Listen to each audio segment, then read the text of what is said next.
Tứ thông phản cu khai thiên tí, san hoàng u tí chí yin mìn.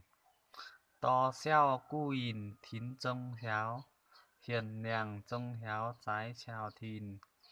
Chiền yin biến sò héo xuống chư, dù chin biến sò u người lờ. Phóng chiến lao yin sò cu y, nàn ni hấu sơn sò xéo niên. Lao yin thín sò phản cu chí, hấu sơn thín sò kín dừa nàng.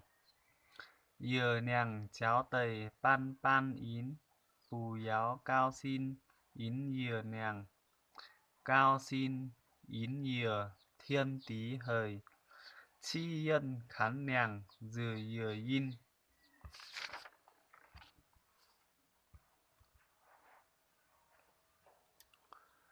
Dừa xí thiên lại nàng xí tí, bù kín phú mu kín hò yin. Phú mu trái thằng bù héo xuống, sư hấu hò lào khủ quê xin. Chi chi yên khủ tầy căn chàng tuấn, yên hoàng bù khân vắng quầy hang.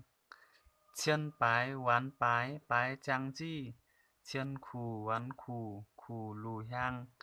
Yin chiên có chư pan pan yêu, bù chiến dừa nàng ba khâu chàng. Mai tầy u khoai công bầy ban, hoàng sa cái miến bú hoàng ngân. Biến chin giấy yin lại xíu sò, săn niền héo xuống bú màng ngân. Quan tài biến xí làng yin tâu, chin chin biến xí xeo chề thàng. Phóng sống lao yin quây san trí, bìa hé xuân lờ siêu không phàng. Chiên leng hoàng chin mai bú tầy, nàn mai thằng triền phú mu sơn. Cai thầu chỉ yêu chiên ban mái, vù yin khai phú mái dừa nàng.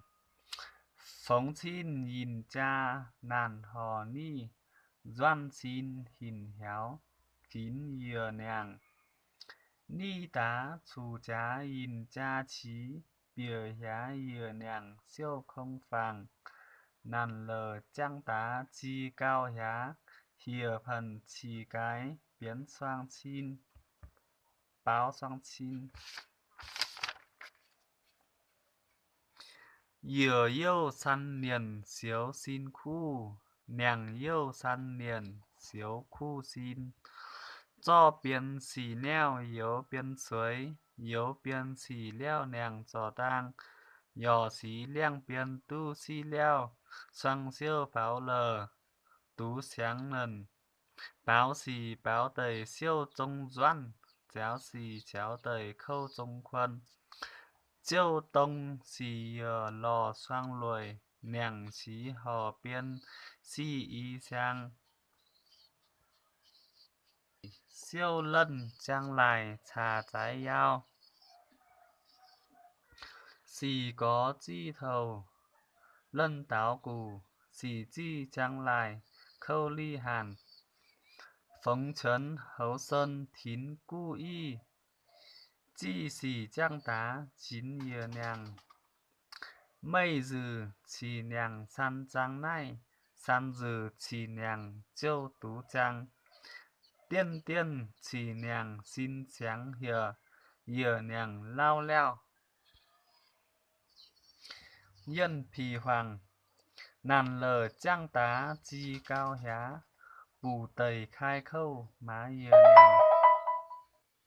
Khai khâu má dừa chí chí hời, chi yên khán nàng dừa dừa yin. Phóng chiến yin cha hiông hò tí, hiông tí sò hóa mò cao chàng. Tá co niền trăng huồi phú mu, Zao Zao xin phân phú thín yên trang.